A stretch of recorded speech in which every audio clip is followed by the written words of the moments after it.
Hello, नमस्कार, केम छो, आदाब, सत श्री अकाल। तो कैसे हैं आप लोग? आशा करता हूँ कि अच्छे ही होंगे। आज बात करते हैं कुंडली में नवग्रहों का क्या इम्पोर्टेंस है, उनका एक्चुअली में प्लेसमेंट कहाँ होनी चाहिए और वो कहाँ पर विराजमान होते हैं और किस तरह का वो फल देते हैं। देखिए, कालपुरुष की कुंडली में जब इंसान का जन्म होता है तो उसकी कुंडली के हिसाब से उसका नामकरण होता है, ये तो सभी को पता है। अब जब नामकरण होता है तो चाहे वो किसी भी धर्मों से क्यों ना हो सॉरी, तो ये बहुत इफ़ेक्ट करता है, ये बहुत इम्पोर्टेंट हो जाता है और उस हिसाब से फिर चीज़ें जो है क्लियर की जाती है। तो कालपुरुष के हिसाब से कौन-सा ग्रह किस तरह का फल देगा है।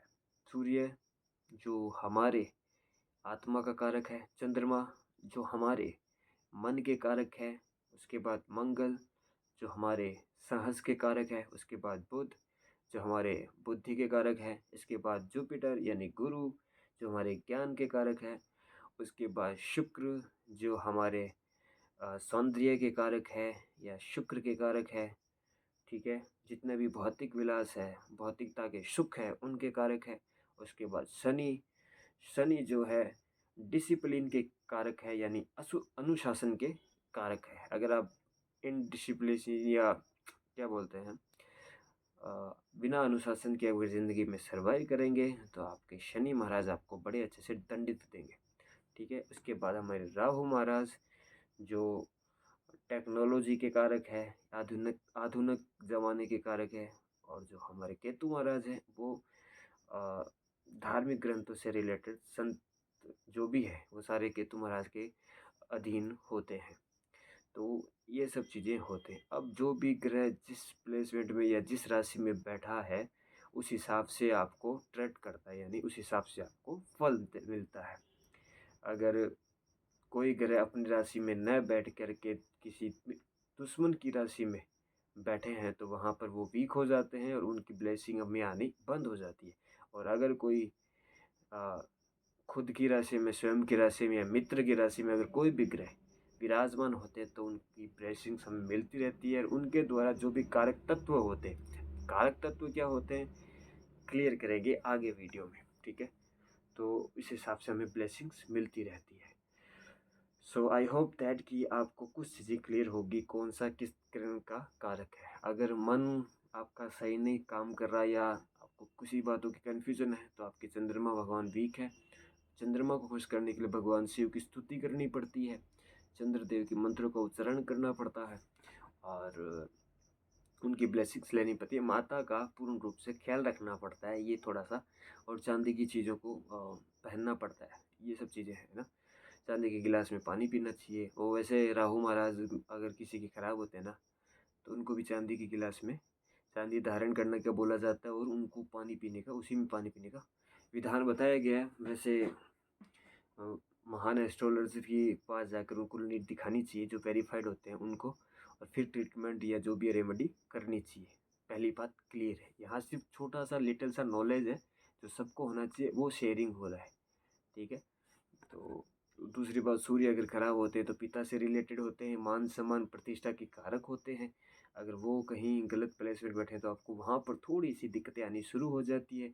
सूर्य का जो रत्न होता है वो होता है अपने माणिक्य, जो इसे पहनने से उनकी एनर्जी आपको फुल्ली टाइम से मिलने लग जाती है। अब कौन सा ग्रह किस रत्न से रिलेटेड है वो नेक्स्ट वीडियो में थोड़ा सा क्लियर करने की कोशिश करूँगा। होप दैट कि आपको अच्छा लगे। सूर्य और मन, सूर्य आत्मा के कारक है। अब आत्मा में ही परमात्मा है, यानी अगर सूर्य अच्छे होंगे तो आप फुल्ली चार्ज रहेंगे, फुल्ली मोटिवेटेड रहेंगे, फुल्ली विल पावर के साथ आप कोई भी काम को करेंगे। आप वीक नहीं होंगे, आप डिस्चार्ज नहीं होंगे। तो ये आपके सन और मून की एनर्जी को मैंने आपको एक्सप्लेन कर दिया। नेक्स्ट आता है मार्स जो आपके सांस का कारक है, शौर्य का कारक है, वीरता का कारक है, सूचक है।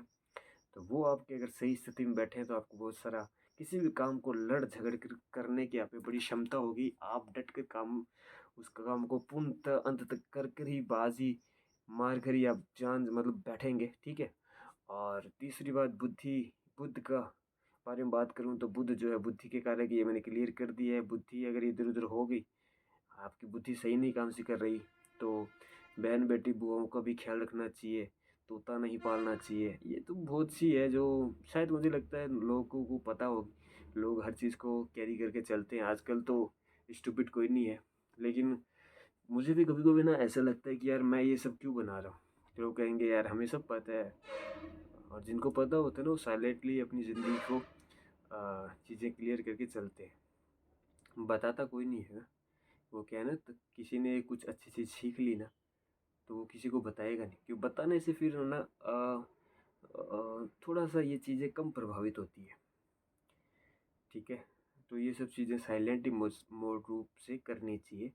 उसके बाद गुरु गुरु का ज्ञान के कारक है, उनका नॉलेज के हिसाब से ज्ञान को बढ़ावा देते हैं और समाज में एक आपको इज्जत मिलती है, प्रतिष्ठा। और भाग्य के भी कारक है गुरु। तो ऐसा नहीं कि वो भाग्य के कारक नहीं है, तो उनकी ब्लेसिंग्स के बिना बाकी सब लोग शांति से बैठे रहेंगे। क्योंकि जब भाग्य साथ नहीं देगा तो इंसान की बाकी सब चीज़ें क्या सपोर्ट करेगी। शुक्र जो है, शुक्र का मैंने बता दिया, एक वीडियो भी बनाया था मैंने। और लिटिल नॉलेज बाइट शेयर किया है मैंने, कोई डेप्थली नहीं बताया है क्योंकि मैं बता भी ऑथराइज्ड नहीं हूँ किसी चीज़ को एकदम गहराई में जाके आपको बताऊँ, सीधी सी बात है। क्योंकि ये सब काम जो सर्टिफाइड लोग हैं उन लोगों का है। So thank you again. और नेक्स्ट वीडियो में पीछे जैसे शनि महाराज रह गए तो डिसिप्लिन के बारे में मैंने बता ही दिया। और उसके बाद राहु महाराज केतु महाराज ये अदृश्य होते हैं, छाया ग्रह होते हैं, लेकिन इनकी पावर हमेशा नाइट में बहुत तेज़ होती है। जैसे कि आज शनिवार है और हो गई है, और अब अगर हो गई है तो सब पर इफ़ेक्ट करनी स्टार्ट कर देगी 12 बजे के बाद लेकर 3 बजे। जिनके राहु महाराज खराब होते हैं वो अचानक से उठ जाते हैं रात को, मतलब जग जग जाते हैं। सॉरी, अगर मेरे बीच बीच में बोलने में अगर कुछ गड़बड़ी होती है तो उसके लिए मैं क्षमा प्रार्थी हूँ, मुझे क्षमा करना। और मैं सबसे क्लियर करता हूँ, अगर जब कभी कोई मुझे देखता है और उसे ऐसे लगता है कि अ, कुछ भी सेंस हो, ऐसा कुछ भी उन्हें लगता है, तो उनसे माफ़ी मांगता हूँ। क्योंकि वो ऐसा होता है ना कुछ करने की चाहत है, लेकिन किस लेवल पर कर रहे हैं वो पता नहीं है। होप दैट कि कुछ अच्छा कर पाए, होप दैट कि सारा कुछ नहीं कर पाए। लेकिन अगर कोई भी गलती हो जाए कहीं भी बोलने में, कभी कुछ ऐसी बातें बताने में, ठीक है, तो उसके लिए क्षमा प्रार्थी। Thank you so much.